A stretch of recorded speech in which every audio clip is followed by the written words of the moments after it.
Bismillahirrahmanirrahim. Assalamualaikum warahmatullahi wabarakatuh. Alhamdulillah wassalatu wassalamu ala Rasulillah wa ala alihi wa ashabihi wa man walah wala haula wala quwata illa billah. Alhamdulillah para pemirsa sekalian yang dimuliakan Allah Subhanahu wa taala, kembali kita bersyukur kepada Allah Subhanahu wa taala di kesempatan kali ini. Allah Subhanahu wa taala mencurahkan begitu banyak nikmatnya kepada kita hingga kita bisa kembali bersama-sama melanjutkan pelajaran kita, pelajaran ilmu bahasa Arab yang tentunya ini sangat penting untuk kita fahami bersama, dan yang mana ilmu bahasa Arab inilah yang insya Allah akan menyampaikan kita kepada ridhonya Allah Subhanahu wa taala. Karena Allah Subhanahu wa taala telah ridho bahwasanya bahasa Arab ini sebagai bahasa kitab sucinya, sebagai bahasa nabinya, dan juga sebagai bahasa umatnya. Maka tentunya kita selaku umatnya, ya kita tentunya perlu untuk mempelajari bahasa Arab ini. Nah, baiklah para pemirsa sekalian yang dimuliakan Allah Subhanahu wa taala, kita lanjutkan pelajaran kita ya dari kitab Durusul Lughah Al-Arabiyyah li Ghairi Nabiha karya Dr. Faib Rahim, terbitan dari Islamic University of Madinah. Pertemuan yang lalu, alhamdulillah kita sudah menyelesaikan ya sampai di latihan ke-6 dari pelajaran ke-11 kitab jilid yang kedua. Maka insya Allah pada kesempatan kali ini kita akan melanjutkan kepada latihan yang ke-7.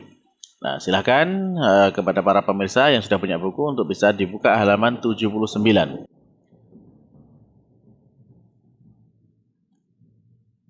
Ya, halaman 79. Pada latihan yang ke-7 ini, mu'alif menyampaikan kepada kita, yaitu perintahnya di sana, disampaikan oleh mu'alif adalah Anis, ya. Anis al-fa'il fi kullin minal jumalil atiyah. Anis, yaitu jadikan perempuan. Jadikan perempuan. Al-fa'il, yaitu pelakunya, ya fa'il, pelakunya fi kullin minal jumal, dari masing-masing setiap kalimat al-atiyah yang berikut ini. Jadi di dalam contoh-contoh kalimat berikut ini, di situ fa'il atau pelakunya itu laki-laki. Kemudian diganti dengan pelaku yang perempuan. Nah, dengan perubahan pelaku tersebut ya jelas akan berpengaruh kepada perubahan fi'ilnya. Ya, fi'ilnya juga akan berubah sesuai dengan fa'ilnya. Nah, untuk itu kita lihat contohnya, misalkan nomor 1. Di contoh nomor 1 di sana, mu'alif menyampaikan kepada kita ya, soalnya aina yadrusu akhuka ya Ali. Ya, di mana akhuka yadrusu, sedang belajar, akhuka saudaramu, wahai Ali. Ya. Jadi di sini sebagai fa'il dari kalimat tersebut adalah akhuka, yaitu saudara laki-lakimu. Nah, kalau ini saudara laki-laki diganti dengan saudara perempuan menjadi ukht, ya, menjadi ukhtuka. Nah, kalau kemudian dia berubah menjadi ukhtuka fa'ilnya, ya maka fi'ilnya juga ikut berubah. Kalau yadrusu itu untuk akhuka, nah kalau untuk ukhtuka dia berubah menjadi tadrusu. Ya, tadrusu, dari ya di depan diganti dengan ta, ya. Diganti dari yadrusu menjadi tadrusu. Nah, untuk fi'il yadrusu sendiri, ya, yadrusu, fi'il mudhari dengan yadrusu itu diperuntukkan untuk fa'il akhuka. Akhuka itu kedudukannya apa? Dia sebagai al-ghaib, al-muzakkar, al-mufrad, yaitu orang ketiga, laki-laki tunggal, atau secara dhamir dia adalah huwa, ya, huwa ya, atau yadrusu huwa, atau huwa yadrusu. Nah, jadi itu. Adapun untuk tadrusu itu diperuntukkan untuk ukhtuka, ya. Ukht di sini dia kedudukannya adalah sebagai seorang al-ghaib, ya.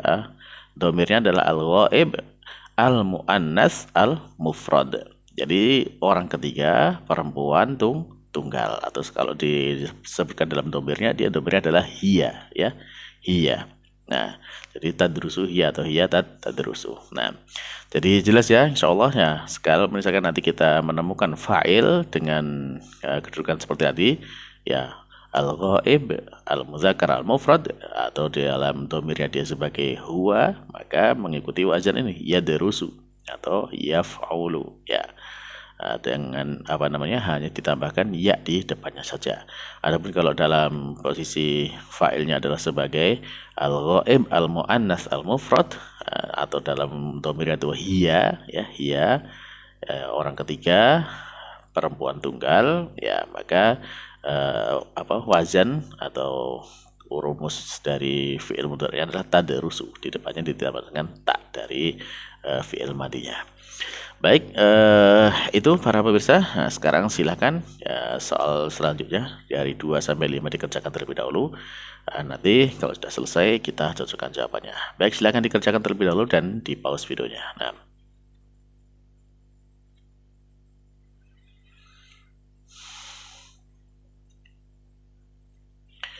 baiklah para pemirsa yang dimuliakan Allah Subhanahu wa taala, kalau sudah selesai mengerjakan ya kita cocokkan jawabannya ya. Insya Allah mudah untuk soal-soal ini. Baik, langsung yang soal nomor 2. Soal nomor 2 ya, yashrabu abi al-qahwata. Ya, sedang minum abi yaitu bapakku, al-qahwata yaitu kopi. Nah, yang failnya mana di sini? Failnya adalah abi ya. Maka abi bapakku dia adalah laki-laki, diganti dengan perempuan. Berarti siapa? Ya kalau gantinya abi untuk perempuannya adalah ummi ya, ummi. Nah, ketika dia menjadi perempuan maka fi'ilnya juga berubah dari yashrabu menjadi tashrobu ya, ya-nya diganti dengan tak ya. Makanya kemudian kalimatnya menjadi tashrobu ummi al-qahwata. Jadi ibuku atau sedang minum ibuku kopi, yaitu ibuku sedang minum kopi. Nah, baik, selanjutnya soal nomor 3. Yal'abu at-tiflu ma'a ukhtihi. Sedang bermain anak laki-laki, ya seorang anak laki-laki bersama dengan saudarinya. Nah, dalam kalimat ini mana failnya? Ya, failnya dalam kalimat ini adalah at-tiflu, ya seorang anak laki-laki. Nah, kalau kemudian dia diganti dengan anak perempuan, ya ditambahkan aja tak marbutah di belakangnya ya, at-tiflatu, gitu ya. Nah, baik, sehingga kalau dia berganti perempuan maka fiilnya juga berganti perempuan, dari yal'abu menjadi tal'abu. Nah, karena dia adalah perempuannya, kalau atiflah berarti dia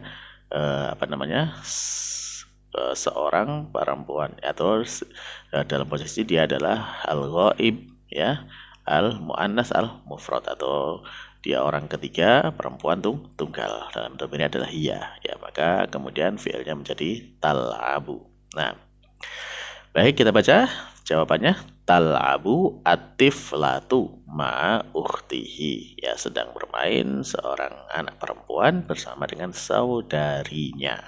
Baik. Yang keempat kalimatnya yadhhabu at-talibu ilal madrasati. Nah, sedang berangkat seorang siswa ke sekolah. Nah, pelakunya siapa? Yaitu at-talibu, seorang siswa. Nah, maka kemudian dirubah menjadi perempuan. Ya, at-talibu siswa laki-laki menjadi siswi. Siswi adalah at-talibatu, ditambahkan tak aja, tak marbutah di belakangnya ya, at-talibatu. Nah, kalau dia berubah menjadi perempuan maka fi'ilnya juga berubah menjadi dari yadhhabu menjadi tadhhabu. Nah, sehingga lengkapnya tadhhabu at-talibatu ilal madrasati, ya, sedang berangkat ya seorang siswi ke sekolah. Nah, terakhir nomor 5, soalnya adalah aina yajlisul mudarrisu, di mana duduknya Pak Guru. Aina yajlisul mudarrisu, di mana sedang duduk Pak Guru. Nah, di situ maka kemudian kita bisa mudarrisu kan pelakunya. Kita sudah tahu pelakunya adalah mudarrisu, failnya mudarrisu. Kalau mudarris ini diganti dengan perempuan ya, maka dia tambahkan tak marbutah aja di belakang, maka menjadi al-mudarrisatu, jadi bu guru ya, jadi bu guru. Nah, kalau dia berubah jadi perempuan pelakunya, maka kata kerjanya juga ikut berubah dari yajlisu menjadi tajlisu. Nah, sehingga jawabannya lengkapnya menjadi aina tajlisul mudarrisu, di mana sedang duduk bu guru. Baik. Alhamdulillah, ini selesai latihan ke-7 ya, mudah insya Allah ya, tinggal mengganti Ya karena dia hanya dua dhamir ya, laki-lakinya huwa, perempuannya hiya, sehingga tidak banyak berpikir atau memikirkan perbedaan yang lainnya. Nah, sekarang yang latihan ke-8. Nah,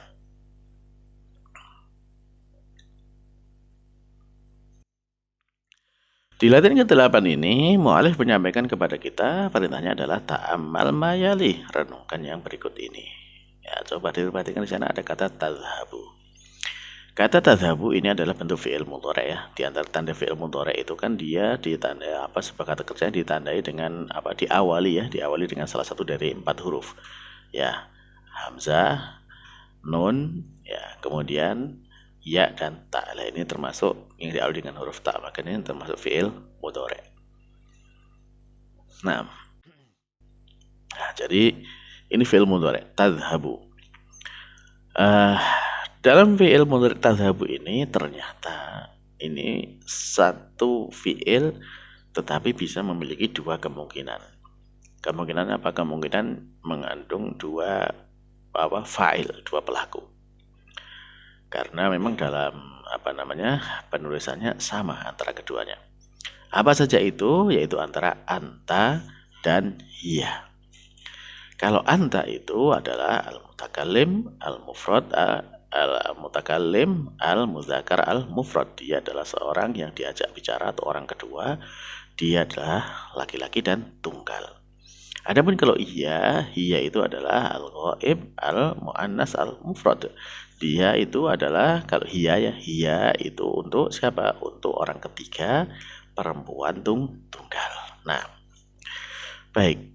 Dan itu dalam fi'il mudhari sama penulisan dan pengucapannya sama. Itu sama-sama dengan wazan tadhabu atau taf'alu ya. Nah, ini makanya kemudian kalau kita mendapati kata seperti ini, kata tadhabu dalam fi'il mudhari ini, ya ini untuk menentukan fa'ilnya yang mana ini, ya maka dilihat konteks kalimatnya. Kalimatnya bagaimana ini? Apakah dia menunjukkan bahwasanya fa'ilnya itu anta ataukah fa'ilnya hiya? Bisa dua-duanya karena memang ini tulisannya adalah sama. Jadi kalau mendapatkan ada kata tadhabu, bisa itu bermakna anta tadhabu, dia mengandung fi'il sebagai fi'il anta atau fa'ilnya anta, atau hiya tadhabu. Maka dia kalau hiya tadhabu berarti di situ fa'ilnya adalah hiya. Jadi bisa difahami ya di sini bahwasanya kata tadhabu ini memiliki dua kemungkinan fa'il. Ya, bisa fa'ilnya anta, bisa fa'ilnya hiya. Untuk menentukannya bagaimana? Untuk menentukannya dilihat saja konteks kalimatnya. Kalimatnya ini mengarah kepada fa'ilnya siapa? Fa'ilnya anta ataukah fa'ilnya hiya. Nah, kalau kemudian tadi di latihan sebelumnya, latihan ke-7, kita mendapatkan di sana kalau kita ubah jadi perempuannya dari kata tadi yadrusu menjadi tadrusu. Nah, ini juga tadrusu itu juga bisa mengandung fa'il anta. Nah, tapi kalau kita lihat kalimatnya, maka di sana ada tadrusu ukhtuka, maka kemudian di situ fa'ilnya adalah hiya. Ya, karena ada keterangannya setelahnya fa'ilnya adalah ukht itu adalah domirnya hiya. Jadi orang ketiga, perempuan tunggal. Adapun kalau anta itu orang kedua, laki-laki tunggal. Nah, ya mudah-mudahan ini bisa difahami ya. Ini bisa difahami supaya nanti tidak bingung loh, ini kok kata ini kok bisa hiya, ini kok bisa anta. Mengapa? Ya karena lihat konteks kalimatnya saja. Nah, baiklah para pemirsa, mudah-mudahan itu jelas ya untuk latihan ke-8 dan kita sambung kepada latihan yang ke-9.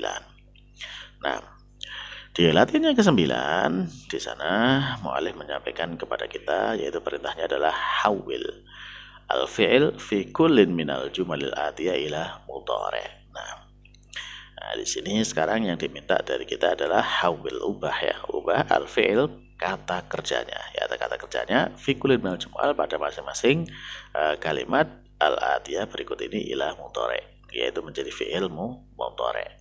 Nah, insyaallah ini mudah ya, tinggal disesuaikan aja nanti dengan fa'ilnya.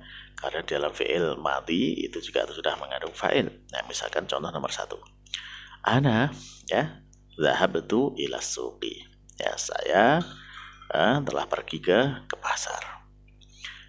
Zahabtu itu kata kerja. Di dalam zahabtu sudah ada filenya yaitu tu itu ya sebagai file sebagaimana sudah kita pelajari pada pelajaran sebelumnya kan gitu. Ana zahabtu ila suqi ya saya telah pergi ke pasar. Nah, maka kemudian diubah menjadi fi'il mudhari' menjadi ana azhabu ila suqi saya ya sedang pergi ke pasar. Nah, jadi di sana dari kata zahabtu menjadi azhabu. Jadi insya Allah ini bagaimana kita mengubahnya ya sesuai dengan apa yang sudah kita jelaskan pada pertemuan sebelumnya ya bahwasanya mengikuti domirnya atau mengikuti fa'ilnya pelakunya. Ya kalau pelakunya ana berarti kan dia adalah apa al-mutakallim ya al-mufrad ya kalau al-mutakallim al-mufrad disamakan bahwasanya di dalam fi'il madhi itu menjadi dhahabtu maka fi'il mudhari'nya menjadi azhabu. Nah, ikuti di situ. Kalau misalkan nanti kita mendapati misalkan al-mutakallim, al-mudzakkar, al-mufrad, ya disamakan al-mutakallim, al-mudzakkar, al-mufrad baik dari sisi madhinya maupun mudhari'nya. Nah, baiklah para pemirsa, ini latihan yang ke-9. Nah, sekarang silakan ya latihan ke-9 ini dikerjakan terlebih dahulu ya. Nanti insya Allah selesai ini kita cocokkan jawaban-jawabannya. Baiklah para pemirsa, ya mungkin untuk pertemuan kali ini kita cukupkan dulu sekian dan insya Allah nanti untuk pembahasan dari latihan ke-9 ini kita sambung kepada pertemuan berikutnya. Nah, itu silakan para pemirsa bisa jadi PR dulu ya dikerjakan terlebih dahulu latihan ke-9 dan insya Allah nanti kita cocokkan pada pertemuan berikutnya jawaban-jawabannya. Baiklah para pemirsa, jazakallahu khairan atas perhatian yang telah diperhatikan sampai pelajaran kali ini. Mudah-mudahan apa yang kita pelajari ini menjadi sebab kebaikan untuk kita semuanya di dunia dan di akhirat kelak. Amin. Akhirul kalam kita tutup dengan doa kafaratul majelis ya. Subhanakallahumma rabbana wa bihamdika asyhadu an la ilaha illa anta astaghfiruka wa atubu ilaik. Wassalamualaikum warahmatullahi wabarakatuh.